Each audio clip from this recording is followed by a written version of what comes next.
pleasure of talking to Ed Dean. Good morning, Ed. Good morning. Ed is a top loan officer with George Mason University in Fairfax County, Virginia.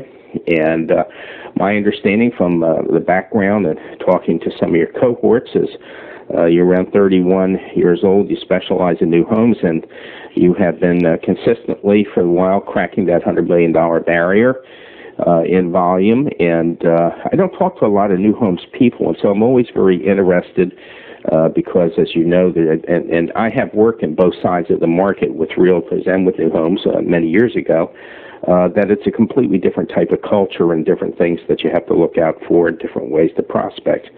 But I'd like to start the interview just asking you kind of, where you came from and how you got into business. And eventually I want to get around to how you got so good in such a short period of time, unless you started when you were 6.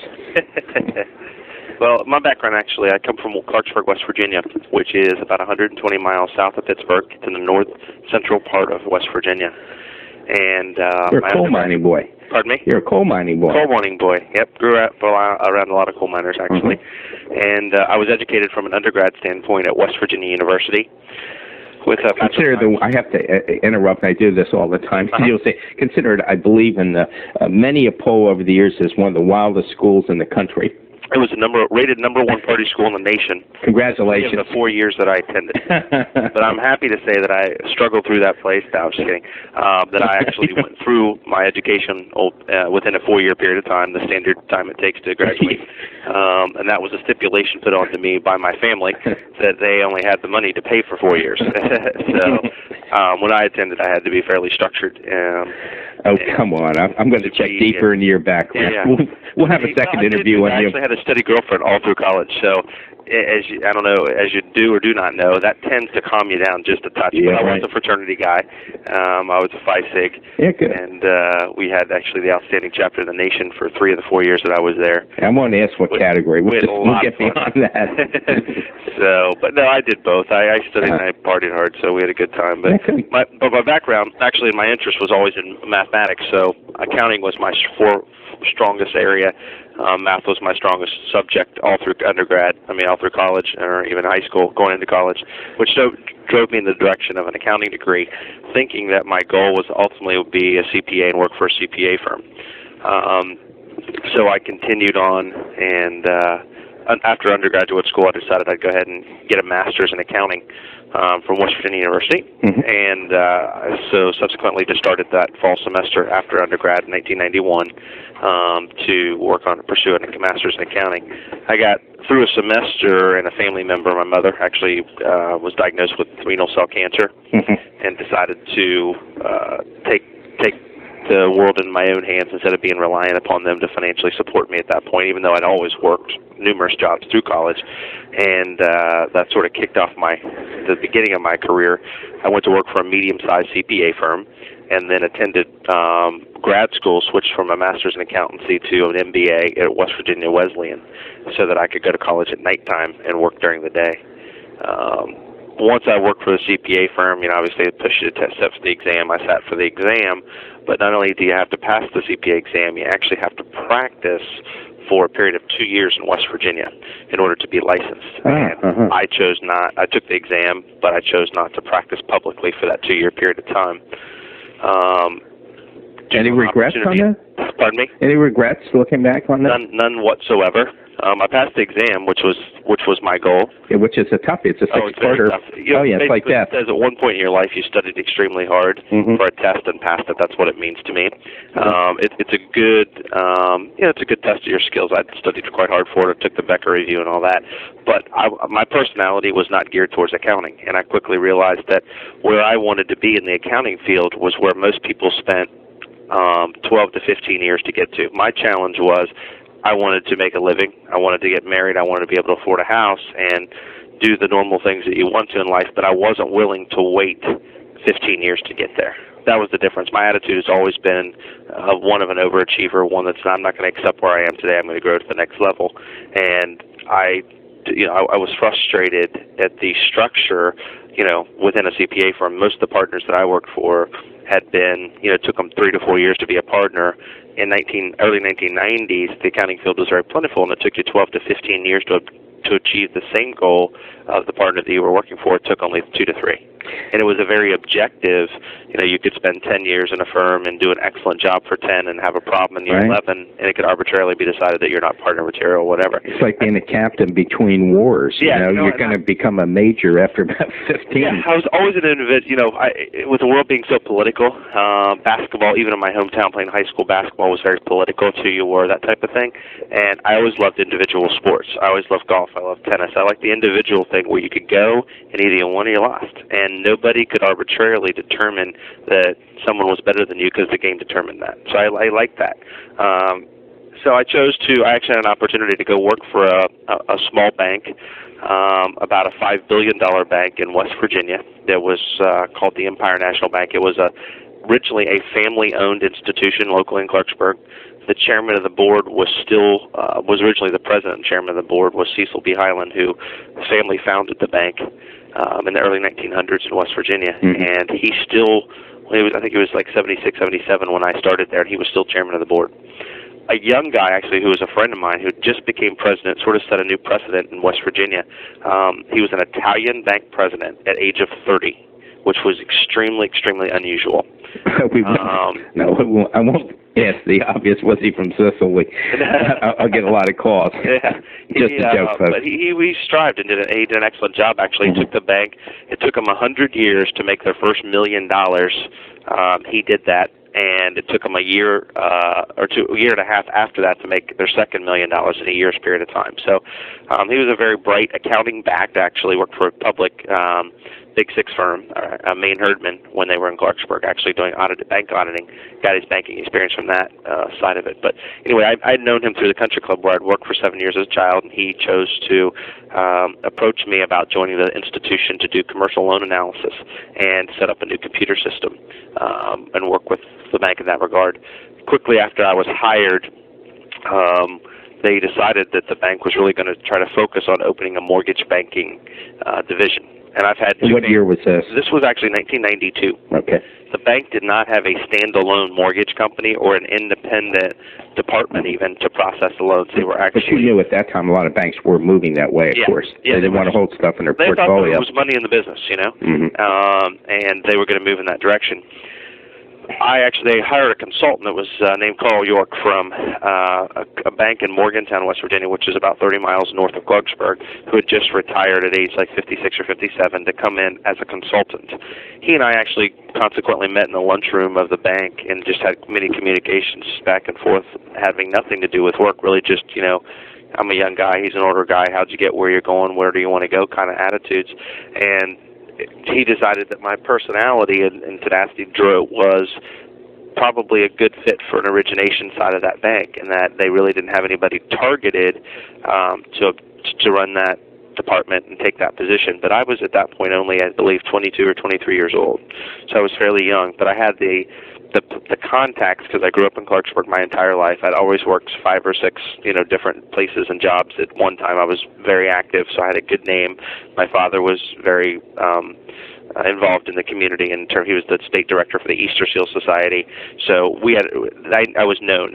People knew who I was, knew that we had studied hard and worked hard in school and always had jobs. So it wouldn't have been overly difficult, I didn't think, to obtain a staple in the origination side. So myself and 2 other ladies decided to head up this mortgage division of the bank, and one of them was an underwriter from NCMB in Charlotte, North Carolina. The second was a processor who came out of basically data processing in the area of the banking institution, just a bright lady that didn't have a college education, which in West Virginia means a lot more than it does here and even in Northern Virginia today. Sure.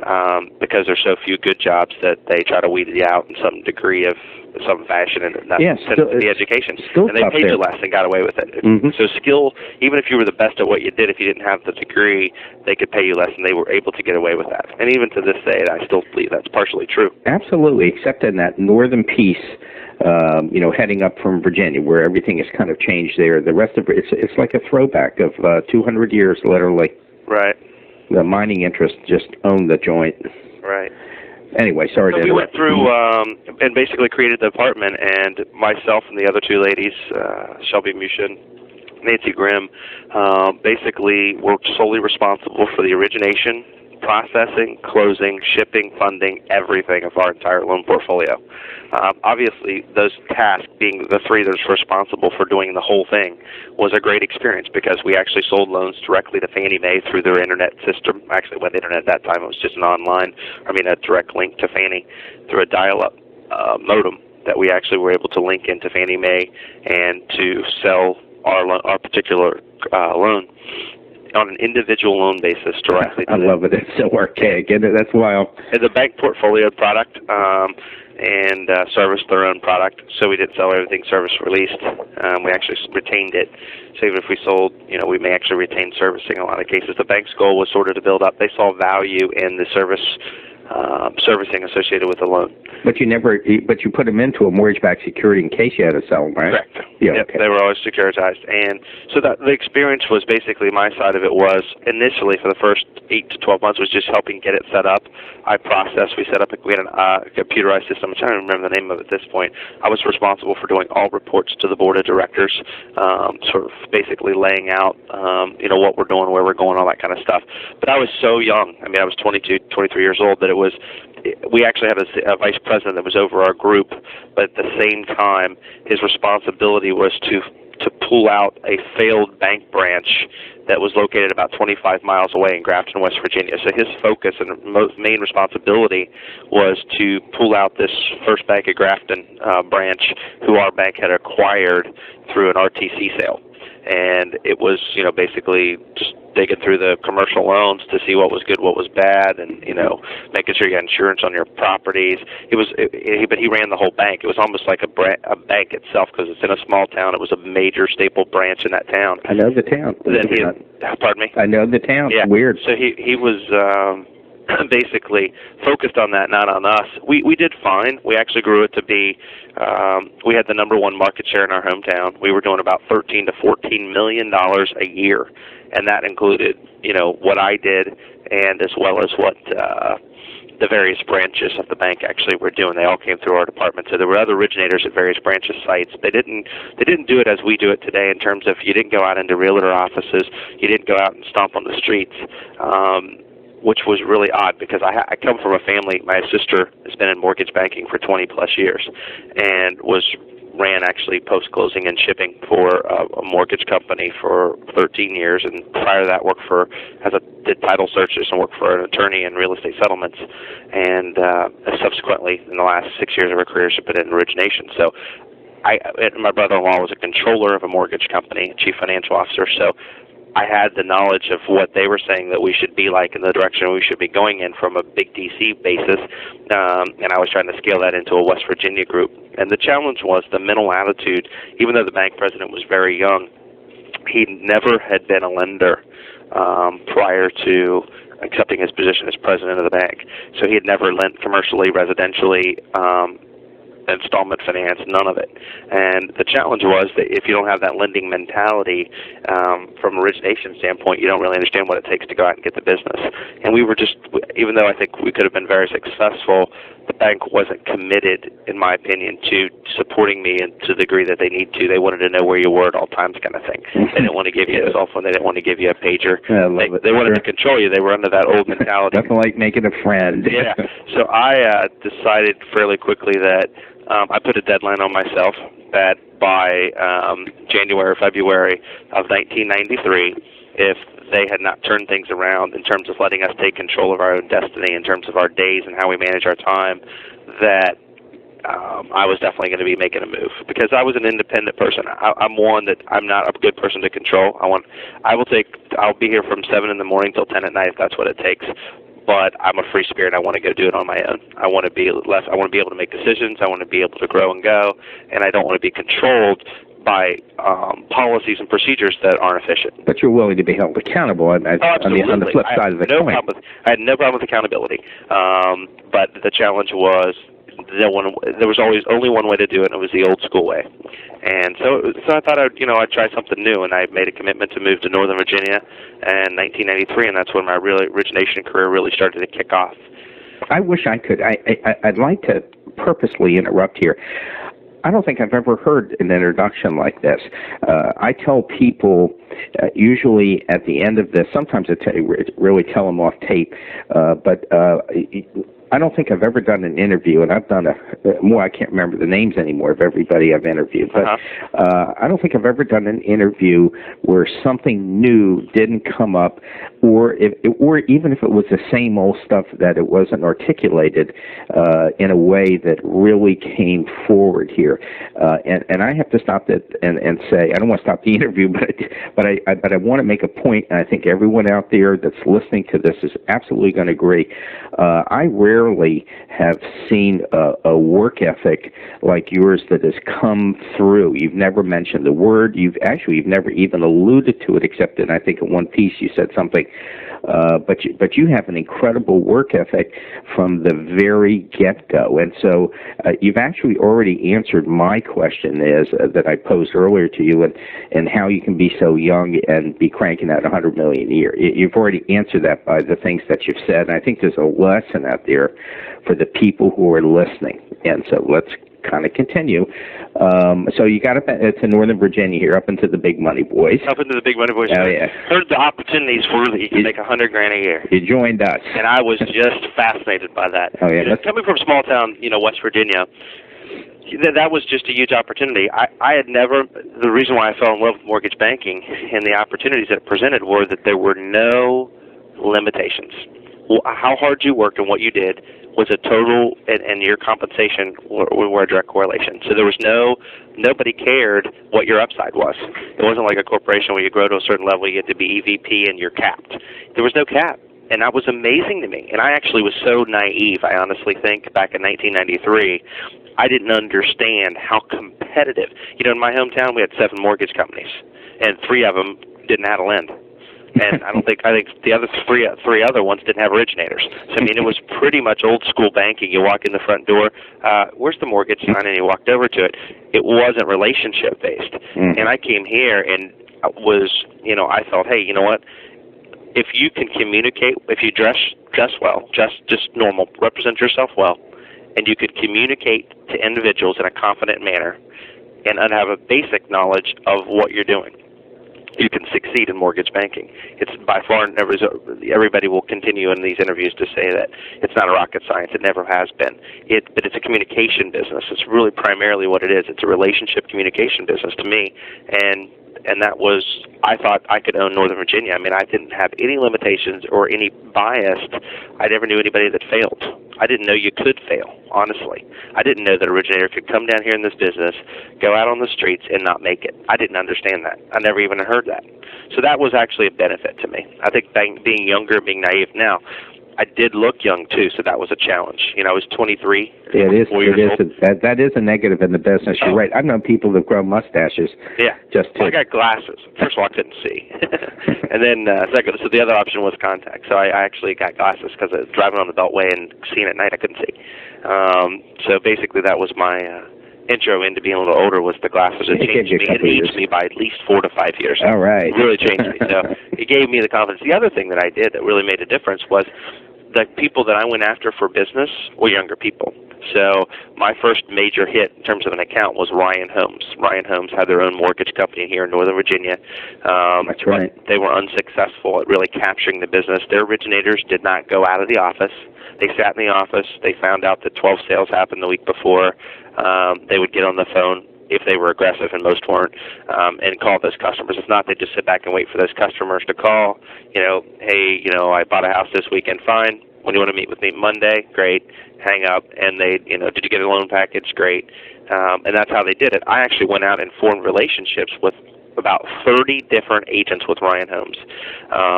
Now, I didn't get business from all 30, but every single week, 2 times a week, I hit every account. So 30 accounts all over and I didn't even know Northern Virginia. I didn't know where Stafford was, Lake Ridge, none of that. I got a map, and actually I cut out a Ryan ad in the newspaper. I don't know if you've ever seen their ads. Oh, yeah, they keep that way. Mm-hmm. They tell you how to get to every subdivision. That's right. So I would drive around and look.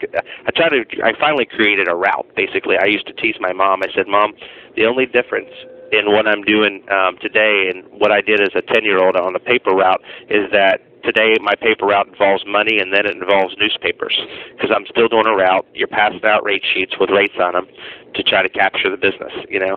So it was no different to me than a paper route. You're driving around, putting rate sheets in doors, talking to people, trying to do what it takes to capture that business, and that was sort of how I started. And if you look at Ryan, if you look at the way they do their distribution of homes, which of course you already know, is that they rarely build into the inner urban areas. They're always building out in the Prince William counties, the Loudons, the new counties that are getting hot. So you must have driven a prodigious amount of miles. My route was hundreds of miles. It was unbelievable. I have no doubt. Far. I didn't go into Maryland. I just, you know, I got to handle Virginia. Maryland was just too far out of my loop, even though parts of Maryland. You probably had a stroke if you tried that. Yeah, one. I went as far south as Fredericksburg. Wow. And as far west. For our listeners, that's like an hour south. Yeah, it's an hour and 20 minutes south.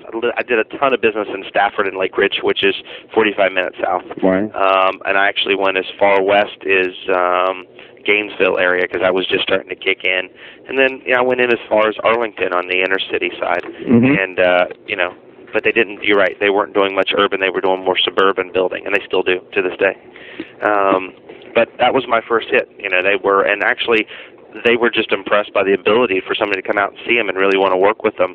That even today, after being here for 7+ years, some of my best friends and relationships, all those individuals I used to help do actually financing for, are now division sales managers or division managers of Ryan Homes in this area. Now, you think that relationship would help me.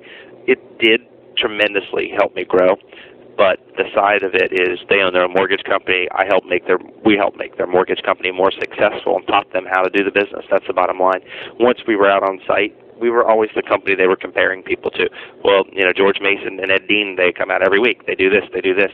So we became the sort of the footprint of how their business should be operated. They changed their business model. They hired more LOs. They go out on the sites every week. They got more aggressive about the business, and thus in beginning of 1996, by the beginning of 1996, I had lost 100% of Ryan Homes, pretty much. So I'd build it from nothing to a huge, you know, account, $25 to $30 million a year worth of business from one source to zero. So, but I knew from getting in, because I was always very insecure, that you got to continue to grow and go every day, every year. And even to this day, this year, right now, I'm continuing to cultivate new relationships. Well, this begs the question, of course, is that as this was winding down, you're obviously, with your degrees and everything, you're a pretty perceptive individual.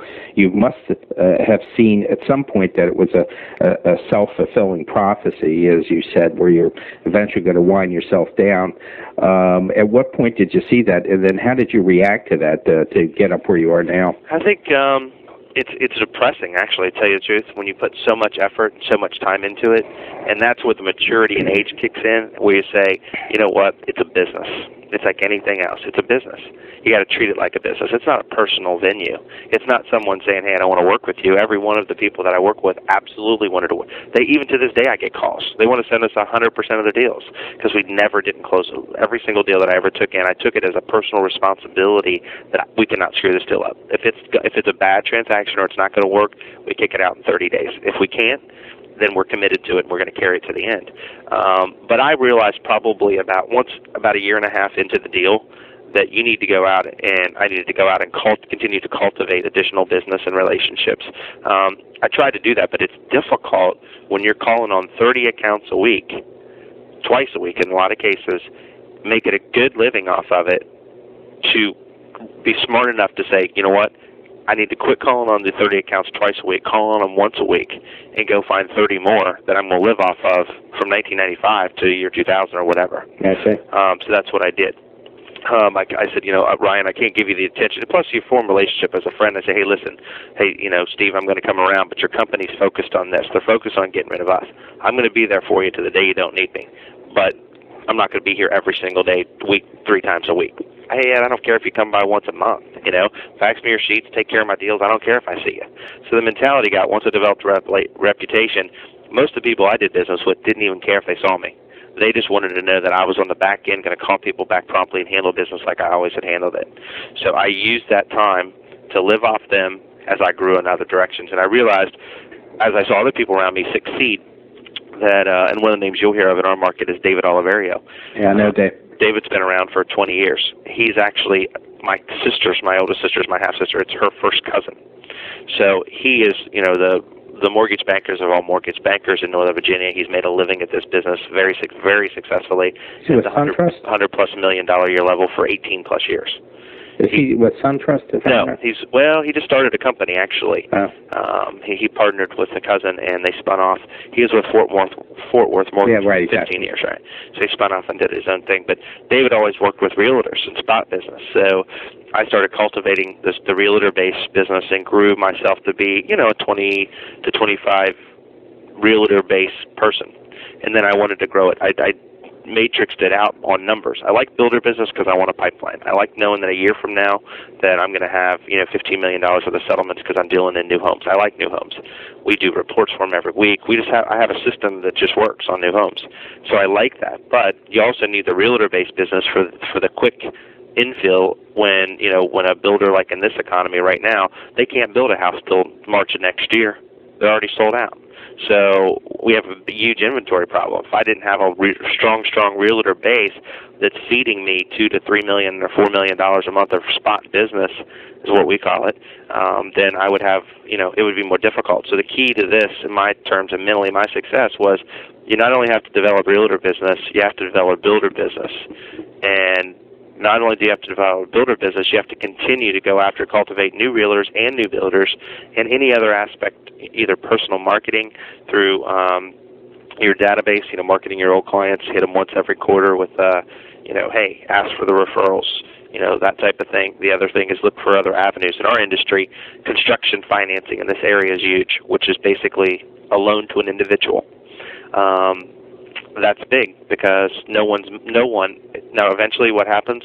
Everybody will hort to that market. But right now, nobody's really concentrating on marketing construction to permanent loans. Why? Because you make about the same money as you do on a purchase transaction, and you work twice as hard. And you do. And absolutely, we even have a construction lending department, and I still work twice as hard. Mm-hmm. But once you get the deal, it's your deal. And I think it gives you a chance to get that relationship a lot stronger. Oh, it is. Oh, yeah, they don't forget you.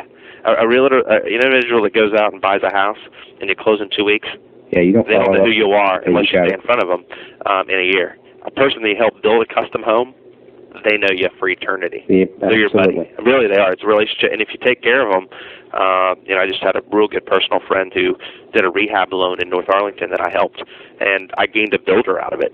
They were so impressed by our draw schedules and giving them their money in 24 hours that, they were a small company. To them, the only thing that really mattered was they got their money. Yeah, cash flow. Yeah, cash flow is huge to them because they're a small operator running 5 or 6 jobs, and if they get, they have to wait 4 days for $50,000. That's a huge. They're borrowing it. Let me tell you about cash flow. This is totally a transcendental job. When I got out of the service, when I got out of Georgetown in '65, I had to go into service, and it was an Army lieutenant, and we all knew where everybody was headed. And but I had a year's deferment because I'd missed my boot camp because I had paid my way through Georgetown. So they gave me a deferment, and so I traded stocks for a year, and then I won a little extra money, and I took over a job on a construction site for a buddy of mine who was a Navy pilot waiting to go into flight school, who was also from Georgetown. He called me up one day, and he says, look, you got about 2 months before you go in, and you're kind of fooling around and debauching yourself. He said, look, why don't you kind of clean yourself up, and at the same time, come on and do this. You just sit on your butt, and they actually pay a lot of money, and everything's fine here. And so I said, wow, okay, this sounds really good. It was walking distance from Georgetown. And so I've been talking about this in, 40 years. And so I said, well, this is just wonderful, Dave. Can't thank you enough. He said, so I go show up on the job. Everybody's nice and everything. And it was Miller and it was a construction. Miller and Smith? Yeah, Miller and Smith. And the problem was that became very apparent after about 3 days into it is that every one of their laborers, I was a timekeeper. I mean, it was at the lowest of the low. It just made a lot of money and didn't do anything. But I was the lowest of the low, and the problem was every single one of them had been in Lorton prison for murder. It was wild, and they were all built like, nobody's business. They all had the stare of death, because you're just, this little stupid college kid, heading off to success. Right. And so it's like a deer getting caught in the headline. Well, the story is that these guys got paid every week on the week. And no big deal to me. I would go get the paychecks, and I'd put them in this plywood safe with double locks and everything. And at the anointed hour, they'd all come in. And they were the friendliest guys towards me on payday that you ever saw. I mean, just friendly, come on out for a drink and everything like that. And then one day, fortunately, we had about 2 weeks to go. One day, the checks weren't there on Friday. And the payroll department, this is a very solid company, actually. The payroll department had simply screwed up and didn't get them there. And so they all come storming in, and I don't get it. And they all come in. They're surrounding me. There's like 30 of them in this little thing where we kept this plywood thing locked. And I said, geez, I'm really sorry to tell you, but the checks didn't come in today, and I guess you guys are just going to have to wait till Monday. And talk about cash flow. Immediately, I mean, I was actually in trouble. They ripped the chest. Well, they ripped the chest though. That went without saying. But they were like ready to, you're the only guy we see. We don't have our money. You must have stolen it or done something with it. So I understand. I immediately quit, to tell you that, for my last 2 weeks. And the service was nothing compared to that day. But I understand the theory of cash flow. And, of course, you being in accounting know that 9 out of 10 businesses fail, not because they're not making money, but because they don't have the cash flow. Right. Enough of me. Yeah, that's actually a great point. If everyone listens to all my tapes, they'll know me. When I was in graduate school, working for the bank, my first job in Clarksburg there, one of my jobs was for this internship for grad school was that I had to take 10 businesses that were in the same geographical location, that had the same type of business, one that failed and one that made it in a similar time period. And I had to determine why one was successful and the other wasn't. And it was really easy. It was all about capitalization. I remember one business specifically was a ski resort. One made it, one didn't. The one that made it was owned by a cardiologist that was the head of cardiology at like Philadelphia National Hospital or something, and made $1 million+ a year and had the personal cash to inject into the ski resort to carry it through the tough times. And, it's all about cash flow. Right. Anyway, moving on, let's say you're transitioning into these new accounts. I'd like to change the focus just a little bit. Sure. We don't have a lot of time left, but I'd like to change the focus and ask you, for those who'd like to get into business, why are builders different? Sounds like a simplistic question versus realtors, but you and I know it's not. It's different, and it's going to continue to be different. The biggest challenge that you're going to face now is that people that are in the industry right now are the good old boys that have been around, a lot of us, for a while now. And even being 31, I've sort of considered, once you're in it for 7 to 8 years and you've survived and been successful, you're considered a little bit more on the older school of group of individuals. The biggest thing and the biggest challenge that you're going to face on the builder side is they're very loyal to the degree that they are focused on building homes and making money on building homes. The minute their focus changes to total cash flow and infusion from all sources is the challenge that's being forced upon all of them as an industry. And what I mean by that is joint ventures. Most of the builders that we work with now, the big players that are doing the $150 to $500 million a year worth of business, want a piece of the mortgage business. They want a piece of the pie. And there are legal ways to set up corporations. There's 14 functions associated with a mortgage. RESPA says, and that in order for a builder to consider themselves able to earn a fee, they have to have a broker's license and complete 6 of those 14 functions. Our function as a mortgage operation, or mine even as an individual, is not to continue to grow, and own 15 of these subsidiary companies. But is it a possibility? And the answer is absolutely yes. That's unfortunate or fortunate, however you look at it. The direction of people cross-selling or getting into the other people's industry to maximize their profits and minimize their overhead.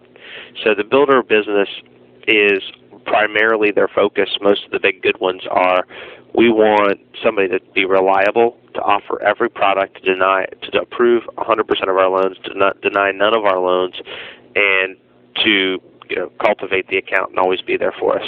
In addition to that, if we can get them to form a joint venture company with us or form a strategic some type of partnership where we can benefit financially from any of that, then we'd love to be a part of that too. And they're getting smarter. They're getting pushed by their industries to, as our individual realtors, which, I ethically, for a realtor, 5 realtors to own a mortgage company and send all their business through it, I have a real ethical problem with that. Sure. I don't think you can define that's a clear-cut violation. Conflict of interest. The builders are saying, and RESPA has no problem with this, and we're on the benefiting end of some of this, and then on the other end we're getting hit by it. So but I take it, and I'll answer it in the end, is that a builder offers a $5,000 incentive to use their mortgage company. Basically, and RESPA has no problem with that. That's fine. Right. You can incentivize somebody to use somebody. You can't penalize them or require them to use them, but you can incentivize even them. Though that's in sense to the point of steering when you're offering 5. It is steering, and it is saying that I'm going to give you $5,000 towards closing. I'm going to overcharge you by $3,000 on the mortgage, but you're still going to be $2,000 better off. Right. That's what they're saying, because that's what's happening. The consumer is not the winner. But in this market where you want a home, you want it by the end of the year, you want it by next month, then you're going to do what you got to do. So if you have a strong relationship with that builder, then you got some semi-give-me business. If you don't, because the internet and all, they can't tap that business. They can't. A new home side of things, when you're getting a super huge incentive, and that incentive in reality is your money because it's your sales price that you're paying $5,000 more for to get that money. And in this kind of a hot market, we all know too that that $5,000 is really not $5,000 because you probably a little bit worked into the house. Right. That reduces it, and a little bit worked here and a little bit of work there, and they're not really getting the full 5. It just looks like it. Right, you're right. Like I said, they overcharge you here and there, and you end up getting, it's net probably 20% of the number. Mm-hmm. I would honestly think it's probably a fair estimation.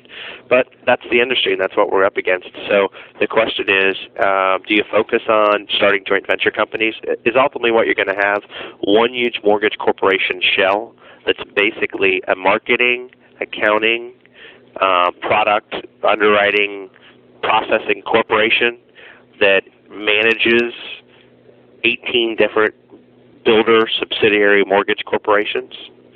The picture looks that direction right now. Really does. Mm-hmm. It's different. And while we never discuss, I always caution everybody, we never want to discuss anything competitive to your company. Right. In this, do you think this trend is going to accelerate at a pretty significant degree, at least with the medium to large size builders? It's accelerated a little bit recently. I'll be honest. We started a joint venture. We actually we manage a builder-owned mortgage company and have for 9 years. So we started one 9 years ago. Yeah, and a lot of others have too. And a lot of others have started them, but it could accelerate. I think I don't think anybody really knows the direct way it's going to shake out. All we know is it's like the internet. Some of the old school mortgage bankers are saying, "Oh, we've been hearing about it for 20 years. It's they're going to take our business. LOs are going to go by the wayside, et cetera, et cetera. It'll never happen." Well, it's definitely. I don't agree with that. I don't think LOs are going by the wayside. I think the industry as a whole is going to change. You have to be on the paradigm shift and understand that the internet and B2B and B2C is going to change the way that our industry and the way our business is done. It just is. And you have to either accept it and work with it and try to be in both. I mean, I think a lot of the B2B softwares right now, they're allowing corporations to do things the old way and the new way. And that's what's really making this business powerful. I met with a company last week that is a B2B internet service provider that basically allows you to link into your current servicing, your current mortgage software, but still do a lot of the stuff online and order your verifications and apply online if you choose to do so. Get a status of your loan online. It's really been another tool. It's like a pager and a cell phone. Mm-hmm. The internet's provided yourself an additional tool for communication. Is it going to totally Are people going to just, type in their name and get the loan online? Some will. But, it is coming to that, and this is just not a discussion, an interview on the Internet per se. Right. Not that I haven't done it, but you're absolutely right. And one of the leaders in the forefront is Scott Cooley, owns Contour Software, and he recognized early on that it's the integration of all these things, that really to the point of wireless and using the Internet and integrating all these applications together that's going to give you the value added. Right. So in their the totality and in their scope, they're only good. Right. No, I know. You're right. So it's just being, I actually, an example of that and what we've talked about is that traditional software companies are a thing of the past. To some degree, it's the ISPs, it's the internet service providers that are pooling. I compare it to a utility company. When you need electricity, what do? You rent it. You pay a fee every month to have electricity in your house, because it's the way it's gotten to your house and the way they maximize efficiency and the voltage, et cetera, and the regulators. It changes all the time. It's always changing. That's changing directly. Right. Even in the rural areas. I live in a historic town on the Eastern Shore. The company down here called Connective just sold all their physical equipment. They're now going to build new, same company, but they're now going to build new, smaller power companies, and the niche is interesting. They're only going to produce electricity for spikes in the market. They're going to have the ability to gear up quickly with their equipment so that they can sit back and take care of these enormous spikes that are needed in the market. Those that know this kind of market will understand what I'm talking about. And they are just going to clean up. But I want to take this back. I'm going to get people hanging up here in a minute. We're getting near the end. And I wanted to ask you once again, I want to go back to those builder personalities, because I think that's real important for our listeners out there who were either in the market or entertain getting into it. I mean, they are different. They work off cash flow. They want stuff closed at the end of the month, or you're dead. That right. that sort they of stuff. Do you become friends? They're really trying to put a lot of pressure on you as an individual. Some have, if you're getting $25 million of business from a single source, they have some authority over you. If they're notorious for being, hey, you screw up, you're gone. It does take time to build a relationship, and it's really not a personal business. It becomes a little bit when you get to know them very well, but the bottom line is they want a service. They want you to perform the service in an efficient, effective manner. They don't want fallout. They want to know that your word is worthy. That's more important than anything you can do. And I said, in my experiences with the builders, it's not the fact that you don't do every deal, because you can't. We're not a subprime company. I don't concentrate. It's a different business. It takes 9 times as much time to do one subprime deal as it does to do a regular traditional mortgage, because of all the different facets of the credit challenges and working it up. You can't do both and be successful. It's okay to say no, but just don't wait too long to say no. That's what I've found. It's key is that I always call it my 30-day window. I try to do something, making a decision in seconds or days or minutes recently with all the automation. But if it can't be done and it's really different, then my question becomes, in 30 days I got to make an answer. And if I don't have a willing, motivated buyer that's giving me what I need to get it done, then they're going to have to, I'm going to withdraw them until they do. I'm not going to sit on it. You can't sit on it. You got to be. And if you stay on top of your loans and you sit down with your people on a weekly basis, your processors or whoever they are that's supporting you in the back shop, and you review every file. I'm very intense. Some people are the way they do their business is obviously extremely different. Some people are a little more hands-on. I don't micromanage, but I do review. I do pay it because I want the people that work with me to be accountable, and I want them to know I'm going to be looking. And that goes directly into managing your time properly. Right. I think you hit it right on the. If you try and micromanage with the volumes you're doing, you're a dead man. You're going to lose your service level. Absolutely. And I say you look at the amount of work, and this is the thing that's sort of almost amazing to me as an individual and tells you how much you've grown. I actually probably worked more hours when I did $25 million a year than I do doing 100. And it's all time management. And the difference is I'm not a hard person to work for. I'm very fair, but but I'm very business. In the office, I'm office, but I have fun. We laugh, we joke, we take everybody to lunch, and we have our good times. But I'm known to be, when I'm focused, and if I need to get it done, let's get it done. Everybody understands that if we're on the focus train in the morning and we got to knock out 25 files and do this and do that, or if I tell them I'm extremely busy, we've got a lot of new calls coming in, the attitude changes. When we're slow, people want to leave on Fridays at 3. I let that happen. I give 1 day a month off extra. Don't require anybody to work weekends but myself. Because it's a different role, I'm flexible, and I try to treat them how I would want to be treated. I always loved the flexibility of my job, knowing that if I worked really, really hard and we all accomplished our tasks, that if I wanted to go out and take an hour and a half for lunch, that nobody was going to bug me about it. Because of what you're doing. I'd like to end this interview on that high point, because I was trying to end it on a high point, but I think you just threw out like 5 or 6 little pearls of wisdom right at the end there. And I want to thank you very much for taking the time to talk to us today. There's no question about it that rarely say this on tape, but no question that this was certainly one of the best interviews that I've done. It's very, very different. The thing that came across to me, as I mentioned earlier, was your incredible work ethic, even to the very end of the tape, of the things that you were mentioning, that you're the only one there on the weekend and you hold yourself accountable, and all the things like that. You're like a life study lesson, and there's not too many, there's other people in this business that certainly do it like you do, but there are very few people that I think articulate it like you do. So I want to thank you very much, and have a nice day. You're welcome. Okay, I'll talk to you later.